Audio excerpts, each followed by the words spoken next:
You know, before I bring my afternoon surprise guest in to talk to you about all of this, I just want to make a point.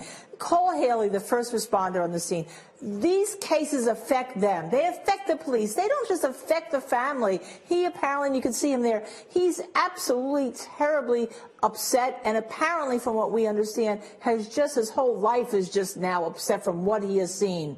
So with that in mind and how tragic this is, let me bring my surprise guest in. He's back. Gene Rossi is back. He's back. He couldn't stay away. Gene Rossi was following me to Harvard to teach the trial advocacy workshop, Gene.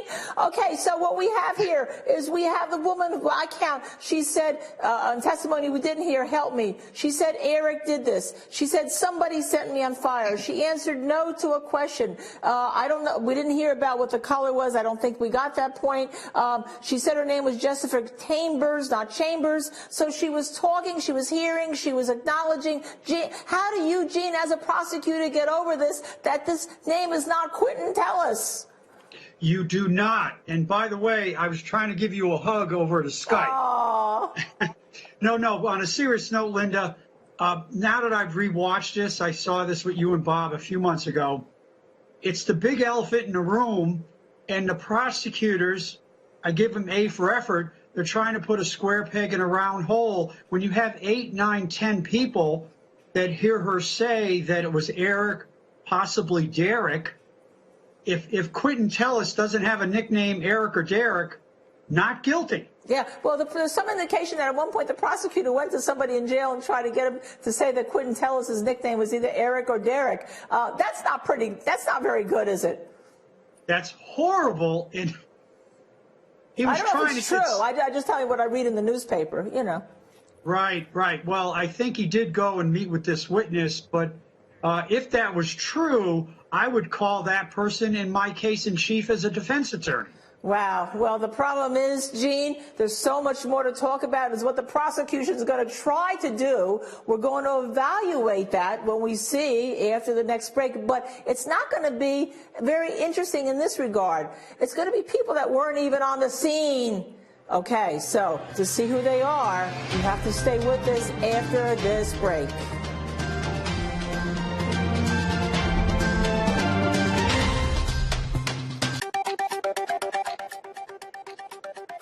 Here at Law&Crime, we are discussing the case and replaying the case, a terrible case of 19-year-old Jessica Chambers, who was burned in Mississippi, and was later there was two trials where her family had to listen to how badly she was hurt. But the big question is, could she identify the one person who killed her as Eric, as she did to the first responders? In an attempt, because the prosecution did not get a conviction on the first trial, it was what we call a hung jury, the prosecution used a different tact on this trial and called a speech pathologist by the name of Carolyn Higdon. Ms. Higdon was not at the scene, but she does talk about whether or not she believed, in her expert opinion, whether Jessica could talk. Let's listen to her. The last thing I want to get to before I ask what your opinion is, were you advised of the condition of Jessica Chambers' tongue? Yes, from the video when Dr. Hickerson described it. Okay. And was it described to you as being swollen? Yes. Okay. What role does the tongue play in making an articulate sound? The tongue is crucial in making individual sounds. Like I said a minute ago, it is the fastest moving muscle and the one that requires the most preciseness in making individual sounds. So if you have no tongue, and some people lose their tongue for various reasons, cancer or whatever, then you don't have the ability to make individual sounds that are going to form words. And if a tongue is swollen, or do tongues swell because of fire inhalation? I think that's a medical decision. Have I seen tongues that were swollen after burns? Yes. Okay. My expert The opinion, last thing I want to get based to on before I everything ask that what I your opinion review is. and my professional experience, is that given the severity of what I saw, it would be impossible for this person to make individual sounds in any way. Opinion, the severity of what I saw would have prohibited this person from producing any kind of an articulate sound. For what time period? From very soon after the trauma, like within minutes after the trauma. Within minutes after the trauma. Okay. So that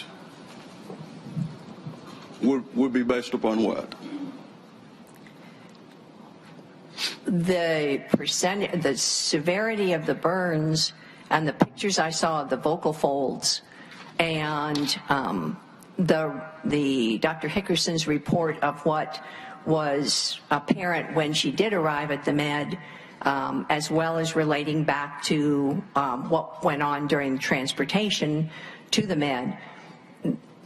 Again, I've been at this a long time. Sure. There's no way this person produced an articulate sound from very soon after this inflammation started, or this burn started. Can you tell this jury as you sit here today when that inflammation that you just referred to would have started? This person would not have sustained severe burns for more than a couple of minutes without losing their ability to communicate. Okay. And that would be based upon what? Everything I viewed, okay, and my expert opinion and my experience with trauma cases. Okay, this is a terrible crime. Okay, you want to get the guy or woman who did this. Okay, Gene Rossi, let's talk about what is not okay. Okay, a witness who says, and an expert who says, I have been at this a very long time. Tell me, how does that affect the jury when you say that after they've heard that Jessica said, Jessica Chambers, help me, Eric over and over and over, somebody set me on fire, and it's reported she later said that it was a black male who did this. Tell me how a witness who acts like that appeals to a jury. Let me tell you something. You've had this too. When your own expert shows a little hubris and arrogance. Which is what? It's like an elevated opinion of yourself. And she didn't mean it viciously, but that comment really shows that she's not comfortable in her opinion. And here's the problem I have with this expert.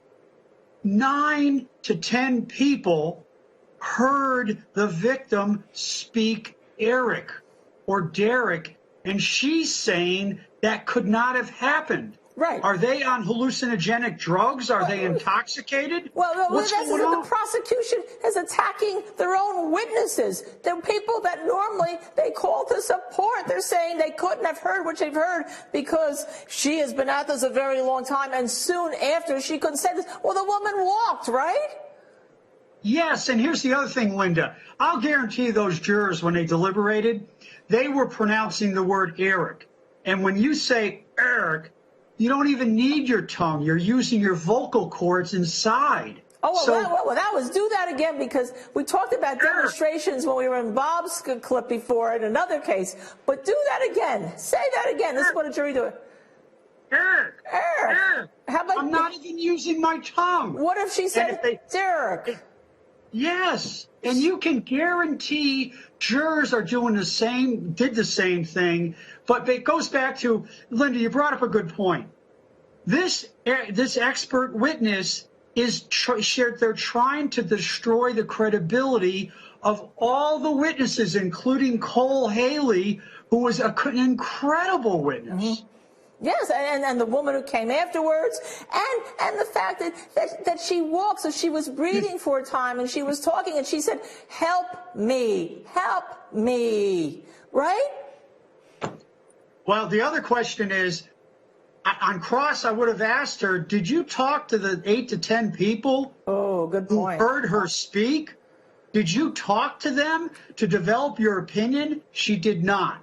Right, and she could have come back to our archives here at Law and Crime, right? Or some other archives, and she could have watched what happened. Well, I guess she couldn't watch the openings, but she could have at least seen our news reports earlier when she's looking at her opinion to do about the first trial, where this was all came out. She didn't talk to anybody or anything.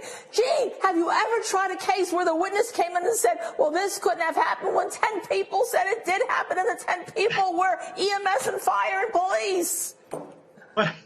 What was it Groucho Marx said? Are you going to believe me or your lying eyes? Are you going to believe me or your lying ears? That's what you have here. Yeah, and and it's really sad because we have a dead young woman who was really tortured with being burned over 98% of her body, and we have to discuss this instead of who did this to her beyond a reasonable doubt. Oh, yes. I need another break because now I'm getting kind of annoyed.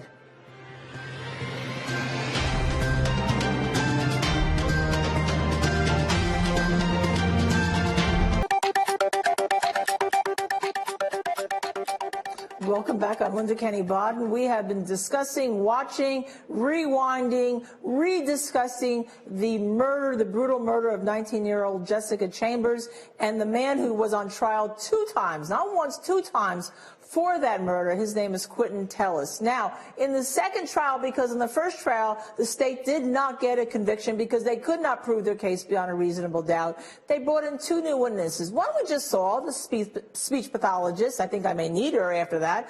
And the second one is a Sherry Flowers, who apparently picked up a young black male, not so young, young, I think young, black male, near where Jessica was burned, and dropped him off near where Quentin Tellis has a relative. Let's see if there's a surprise in this testimony, or is this the smoking gun that's going to convict Quentin Tellis? And approached the firehouse. Did you see anything? I saw a person walking. Okay. Let me back up. When you went to your house first, did you see anybody on the roadway? No. When you left your house and headed back to Michael McMurray's home, what did you see? I saw a person walking. And as you approached that person, how did they respond? When I approached that person? Sorry, did the person try to flag you down at all? I think so. You think so? Was the person by himself, by him or herself, or with somebody else? The person was by himself. It was a man? It was a male. And did you in fact stop at that person? I did. Why did you stop? Because I thought it maybe was somebody related to me. Randre, I normally stop for Randre on that road. Randre said that's a cousin of mine. So you had stopped for Randre before on that road? I have. Did this person approach your vehicle? Yes. What window did he approach your vehicle? On the driver's side. And what did you immediately notice when he approached your vehicle? I didn't know him. He wasn't who? He wasn't Randre. How was he different than Randre? How was he different?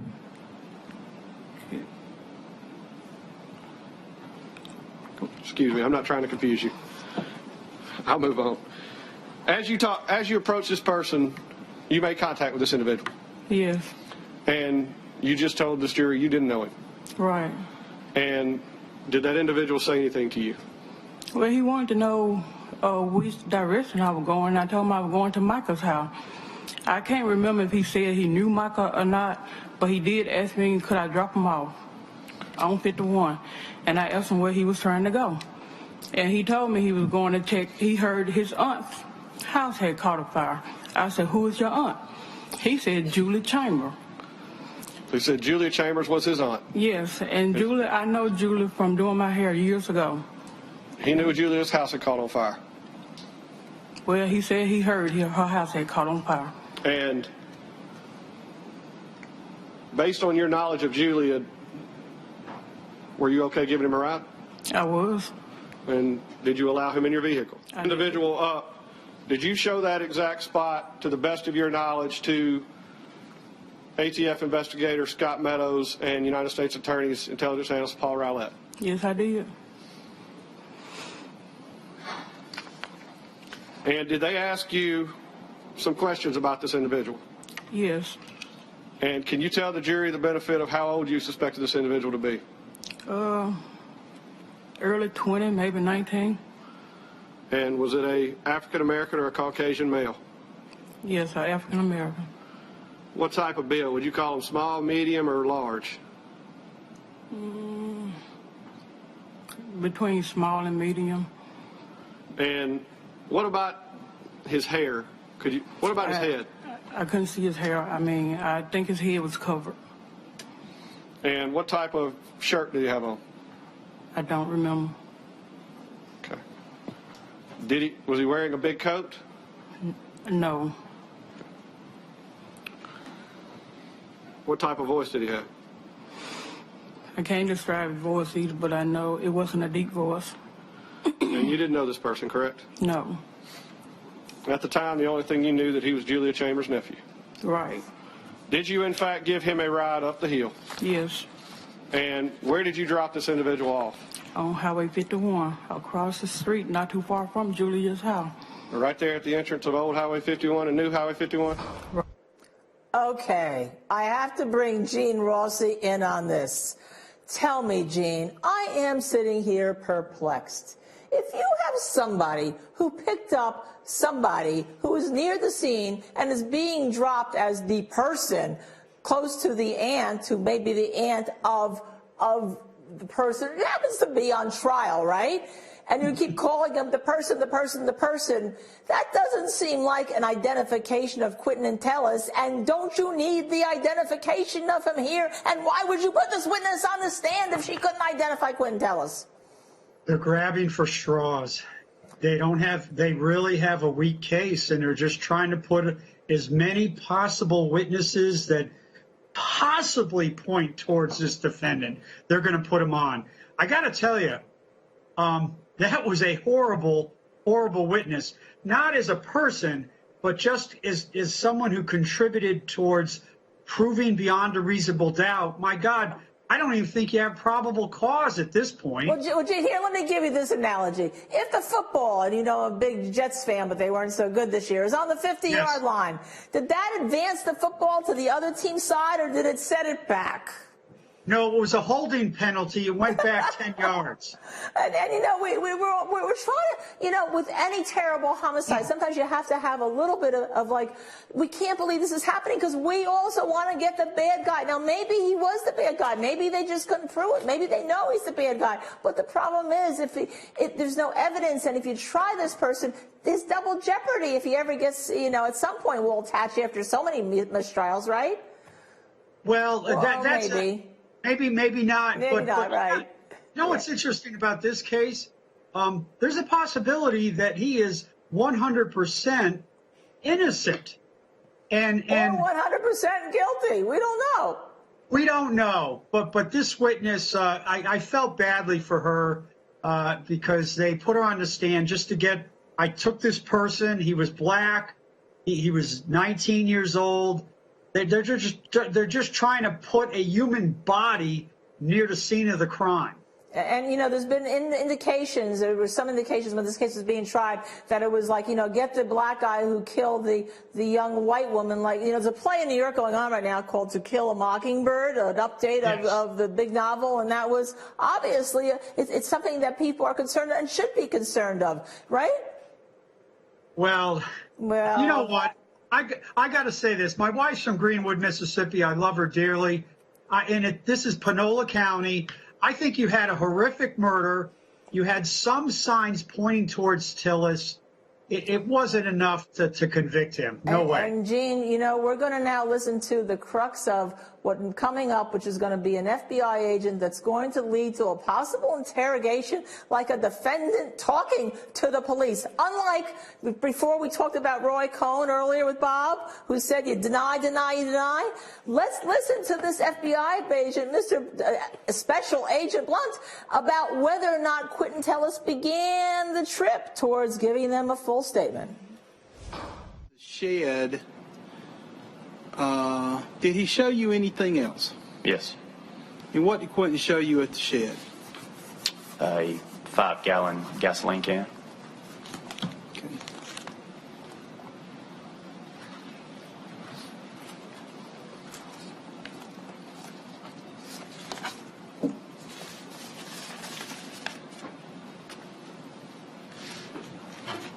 So he showed you a gasoline can in the shed in front of his house. He did.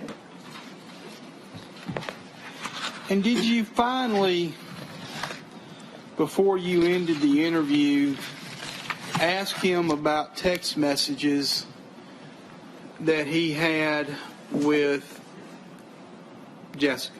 Yes. And what did he tell you he had done with the text messages? Since her death, he had deleted them from his phone. And did he tell you when he did that? He did.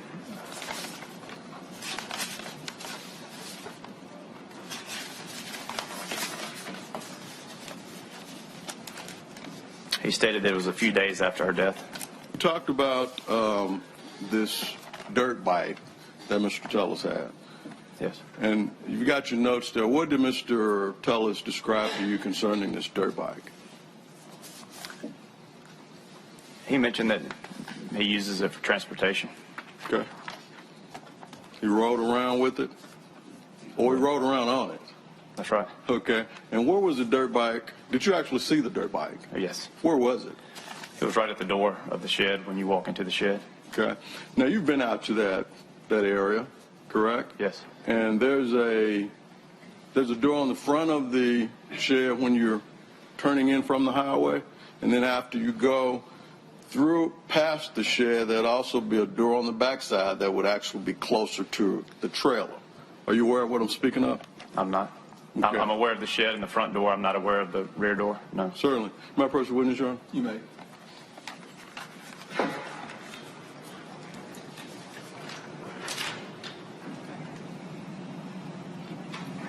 Agent, if you will, take a look at that. That is a picture of the shed and the home.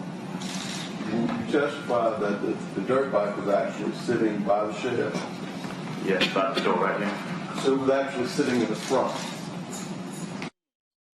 of the shed. That's correct. You could actually see it when you came in from the highway. Yes. Okay.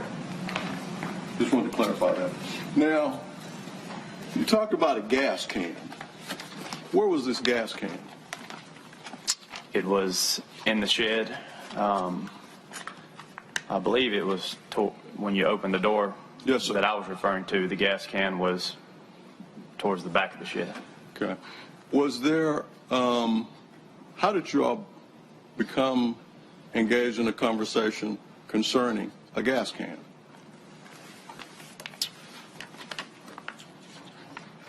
I don't recall, other than the fact that we did ask about his motorcycle, the dirt bike, and he took us to show us the dirt bike, and while we're discussing the dirt bike, we asked him about the gas can, or he showed it to us and said that that was his gas can. Sure. Well, you said the gas can was actually inside the shed. Mm-hmm. So were you inquiring as to the gas can, or did Mr. Tellis say, "Oh, I got a gas can sitting inside here. Would you like to look at it?" How did that take place? I don't remember. I don't remember if the door to the shed was already open. I just can't remember every detail of it. I just remember seeing the motorcycle the dirt bike, at the shed, and seeing the gas can in the shed. I know we did look in the shed, and I don't recall if it was already opened or if he. Okay.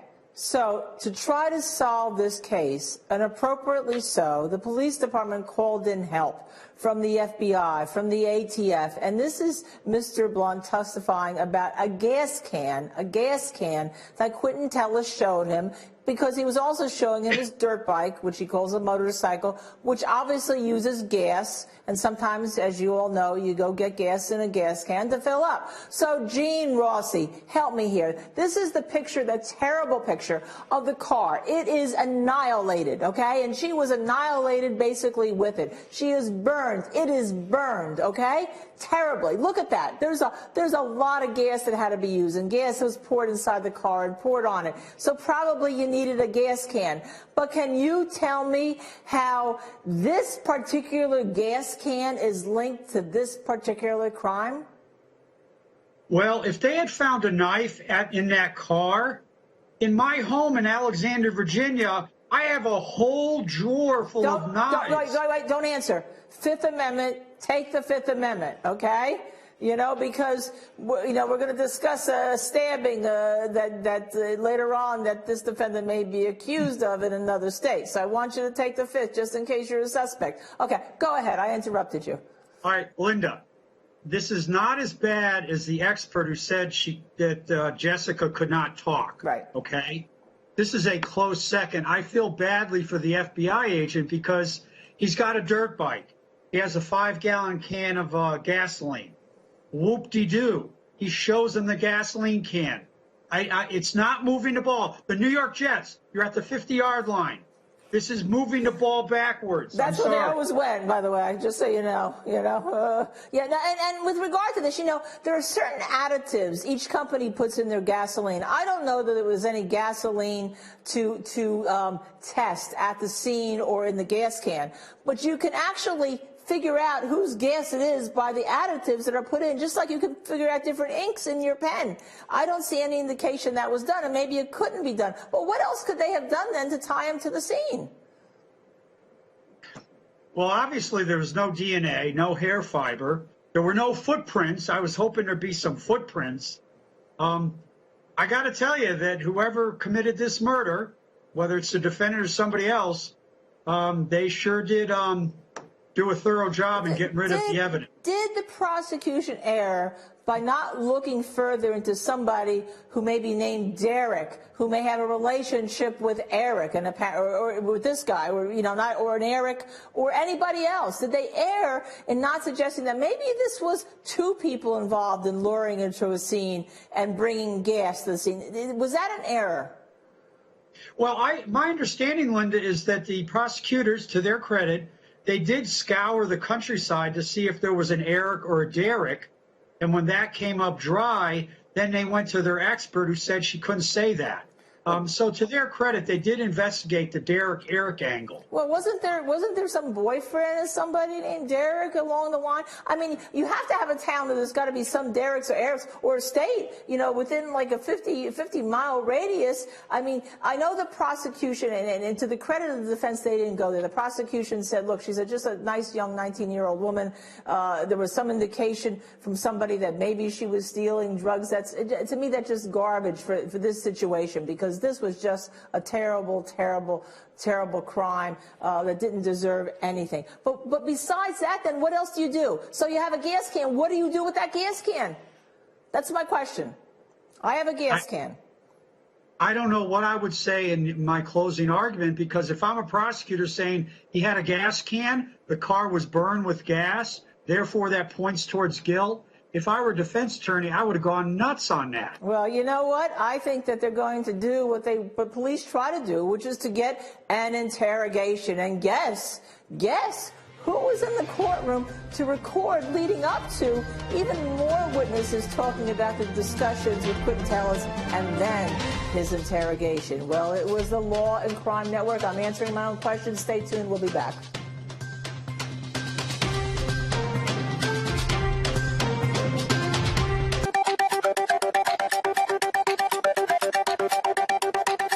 Welcome back to Law and Crime Video. Well, I have a card on the back of it. I have Miranda rights in case I ever forget what they are. But sometimes a defendant will choose to ignore them when the police tell them, and they'll give a statement to the police. And aren't we lucky, because that's exactly what Quentin Tellis did. And we here at Law and Crime, we're going to play it for you. We're going to play you how we got there to giving him the video. That's because his phone records are matching somehow, and then we're going to play the video. And we're also going to talk.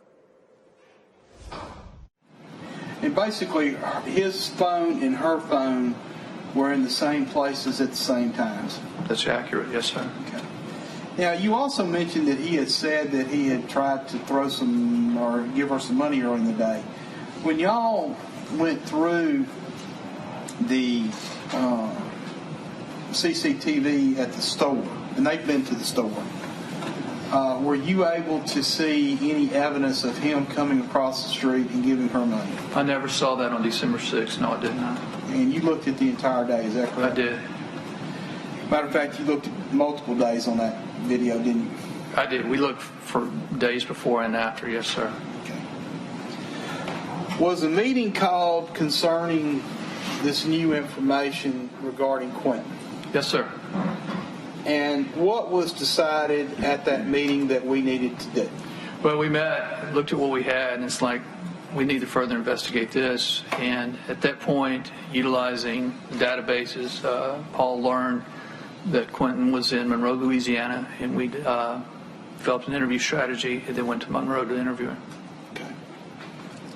And was the interviews, I believe it was on November the 2nd, is that correct? November 2nd and 3rd were the first interviews, yes, sir. Okay. And did you talk with Quentin? I did. And was Quentin cooperative with you? He was.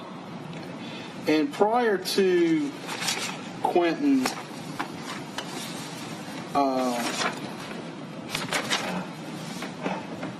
giving an interview, was he advised of his rights? Yes, sir. And I believe he was advised of his rights not only on November the 2nd, but November the 3rd as well. Is that correct? That's correct. That next morning, yes, sir.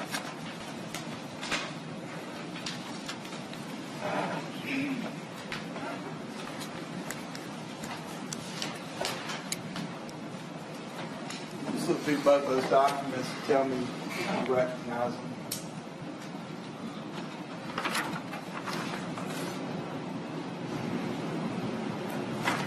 I do, sir.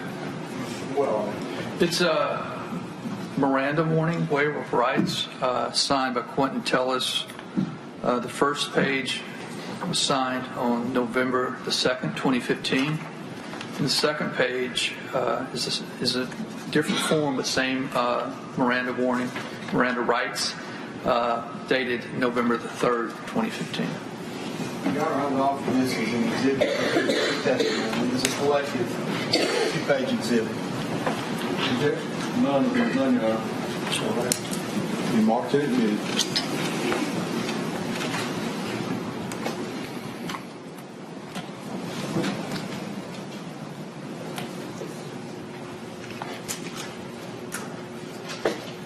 Number 44. So that's Scott Meadows of the ATF, a federal agency, doing this. You have the right to remain silent, and then Quentin Tellis signs it away. Anything you say or do may be used against you in a court of law, and Quentin Tellis signs it away. Gene Rossi, ATF, that's your ilk. That's the federal government, right? I mean, usually when you get a confession, well, there's no confession, is there? Usually when you get a statement, you hope to get a confession, right? That's your goal. Absolutely. Go ahead. And so are we going to hear this confession? Are we going to hear statements that are against what we call the penal interest of Quentin Tellis? I don't think we did. And I just got to make a. Go ahead. I got to make a stylistic comment, Linda. I don't like referring to a defendant by his first name. I don't do that. I always call him the defendant or Mr. Tillis. I didn't like when they were calling him Quentin. That's just and we as defense attorneys always will refer to our client by their first name because you want to humanize them, right? You do. But as a prosecutor, it was always Mr. Tillis or the defendant. I didn't want to humanize him. But you want to show you're getting close to him, right? That's what the police do. I've got your trust, Quentin. I'm your good buddy. I'm your friend. You know, these rights I'm reading to. You can talk to me. So when you're giving the rights, doesn't it help to call him by his first name? You don't want to say, hey, Mr. Tellis, I'm from the ATF. Oh, no. During the interview, absolutely. But in a court of law, in Eastern District of Virginia, I can tell you this. If a prosecutor ever referred to the defendant by his first name or the agent who's a witness for the government referred to him in a first name, a judge would be all over them. Well, let's be all over something else. You see these rights? I'm throwing them away because that's what Quentin Tellis did. He gave a statement. We're going to see the interrogation here on Law&Crime. She just spent the night with me at my mom's house.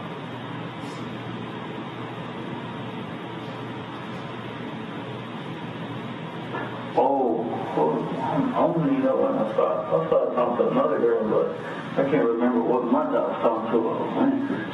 She lived over there off she lived in Chicago. Her name is K-Young. K-Young? Yeah. What's her last name? Shit, Johnson. K-Young? K-Young John. She got a nickname? K-Young? Everybody thought that. Yana? Yana. Okay. She said, so you started hollering at her at some point? Wow, man, my old lady from down here, we went together. I was talking to her. Did your old lady from down here ever come up and visit? How often did she come up? She came up there a few times. Oh, really? So where did she stay when she came up? With me? She stayed on the trail house there across from her. Okay. So anyway, let's get back to Jessica. Y'all met through Keisha. You saw her up there. The first time y'all met, is that when you tried to sell us some weed? You kind of lost me on that, right? The next day. So you met up there, y'all started texting and talking, and then she hit you up. How much, how'd she know? Did you tell her that day or the day before, obviously, that you had a little bit of green for her, or had a little bit? I want to say that same night I met them, I gave them a blunt. That's what I want to say I gave them a blunt. The same night I met them. Okay. So she knew you had some. The next day when she hit you up to buy some, how much was she trying to buy? A blunt. Just a blunt? Okay. So during y'all's time together, did you serve her several times during your time together? Probably a couple of times she'll pay me for it, but sometimes I just give it to her. Just give it to her. Okay. Now, like when I'm like I say, if I got like three or four blunts left, I just give it away. Yeah, give it to her. Okay. Did now were y'all in a physical relationship too? Meaning you and her have sex? Yeah, we had sex. Okay. Would you have it pretty often or? One time. One time? One time. Really? Okay. And how soon was that after y'all met? It went long.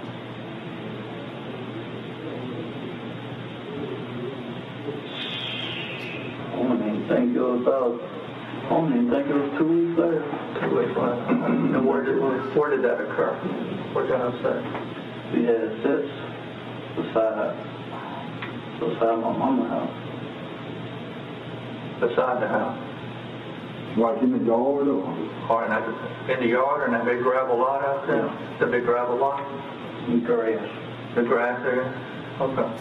Were y'all in a car or outside? Or? We was in her car. Her car. You had a little bitty car. Yeah, I know. You're laughing about that. It was. I mean, it really seemed small then, right? Yeah. Wow, okay. But that was tight fit in that little bitty car. Okay. Well, and I'm not trying to pry, too much, but I mean, she was a good-looking girl. Yeah, she was. Yeah, she really was. So, you had to be attracted to her. And, you hadn't been out of prison that long. No, how come only one time? I was trying to get her to give, but she told me her period was on, so, she told me her period was on, so I told her to. Well, that period didn't last a month and a half or something. Mm-hmm. So it don't last no longer than 4 or 5 days. Okay. So, what about before or after she came off her period? You did try it again? About this time, I probably had Jamie in my house. When Jamie there, I don't too much do nothing. So Quentin Tellis said he and Jessica Chambers had sex once. They didn't do it again because she was on her period.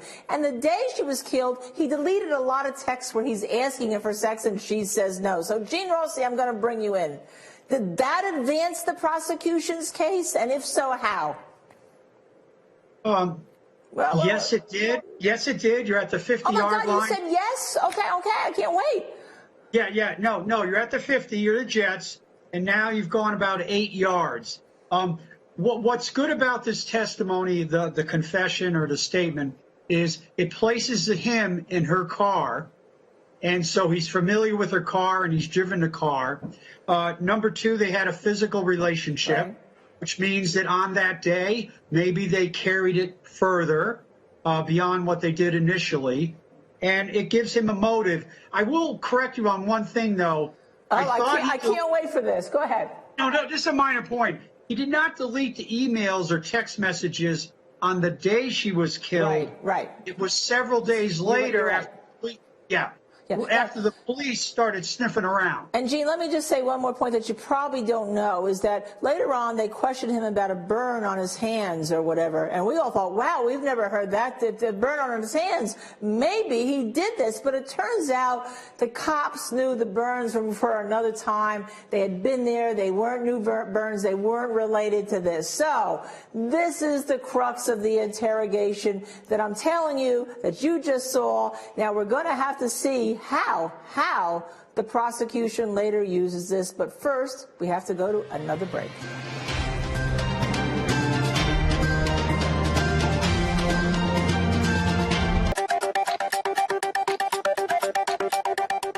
I don't want to waste any time. We're going to both the prosecution and the defense closing arguments in the trial of Quentin Tellis for the brutal murder of 19-year-old Jessica Chambers. Let's listen. The problem is those not being big enough, not being fast enough, not being strong enough. Those are things that were facts. Those are things that were knowns. And as hard as I try, those are things that were never going to change.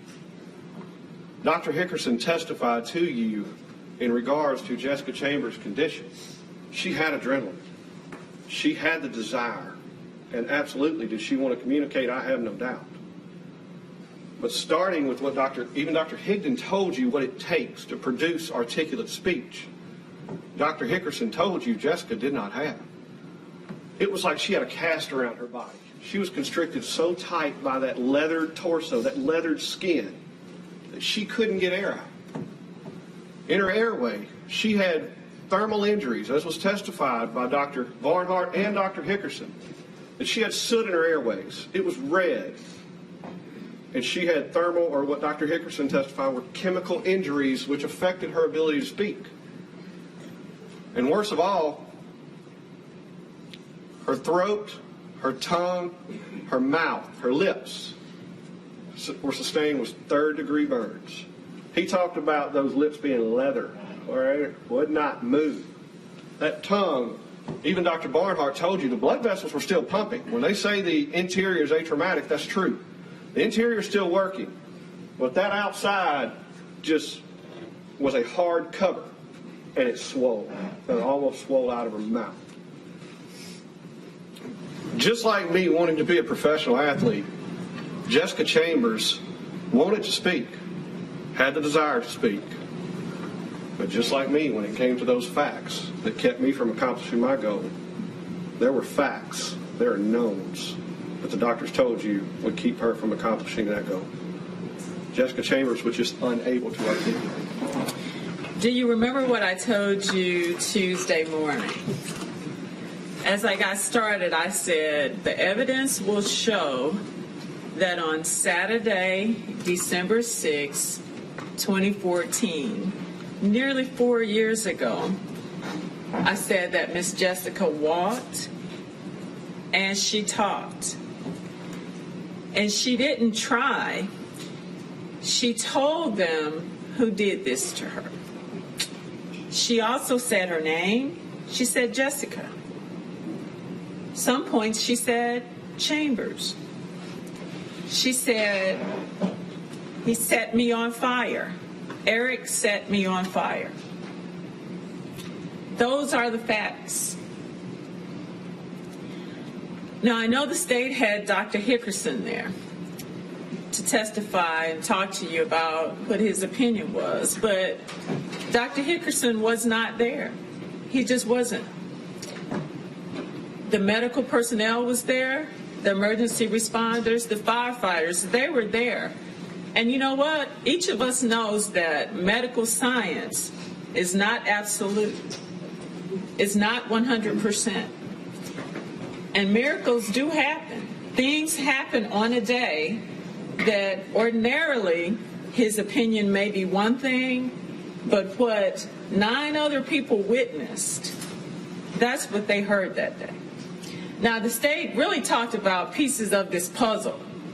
Excuse me, my nose is running. They talked about pieces of this puzzle that they wanted to fit together.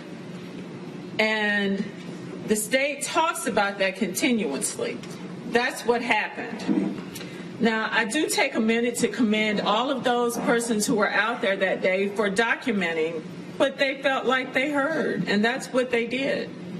Those reports are in evidence, and it didn't waver, not a moment. It's in each of the reports. Look at it. You had 7 firefighters as well as 2 law enforcement officers. I don't think their statements are in there, but you heard them on the stand that that's what their testimony was.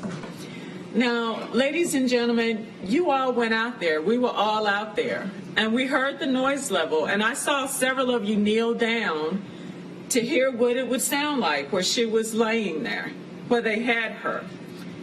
And what I found, and what I know you found as well, is that you could hear. In the midst of all of that noise, there were several trucks that were running. You could still hear. And it was much like it was quieter down there at that level, listening. Those were the prosecution's statements. I'm not giving you anything as any secret. There was a mistrial in this case. There was a hung jury. What does that mean? The jurors, for the second time, couldn't come to a conclusion that the prosecution proved the evidence beyond a reasonable doubt that Quentin Tellis committed the murder of Jessica Chambers. Now, Gene Rossi, 2 quick questions, okay? 1, did they ever, the state, overcome the Eric issue, the fact that she talked and she told them who did this to her? And 2, just because it's a mistrial, is Quentin Tellis a danger to anybody right now? Can you tell me that? Are you up on it? Let me go. Repeat the first question. I'm so sorry. Did the prosecution ever overcome the Eric? She talked. No, that closing argument, when 9 people say she said something, Eric or Derek, versus what the prosecutor was talking about in his aspirations to be a professional athlete, they couldn't get over that. Now, okay. Now let me know. Let's go to the second one because we don't have much time. Is Quentin Tellis a danger now, or is he in jail? He is in jail. He's serving 10 years in Louisiana on a fraud charge of a victim who was evidently murdered and stabbed, but he's not being held on a murder charge. He's serving 10 years for a fraud charge in Louisiana. Okay, so he may have been guilty of this, he may not, but right now, for 10 years at least, he is in jail. Ladies and gentlemen, that's Quentin Tellis. We don't know whether he did it or not, but we have to get convictions right? We have to get those convictions right. I want to thank Gene Rossi for coming back, being my guest in this terrible crime. I really would like to have this case solved. I hope that in the year 2019, Quentin Tellis, if he did another thing wrong, goes to jail for that. But in the meantime, stay tuned for Aaron Keller. I'm Linda Kenny Bott, and I'll see you tomorrow morning as a guest at 9 o'clock.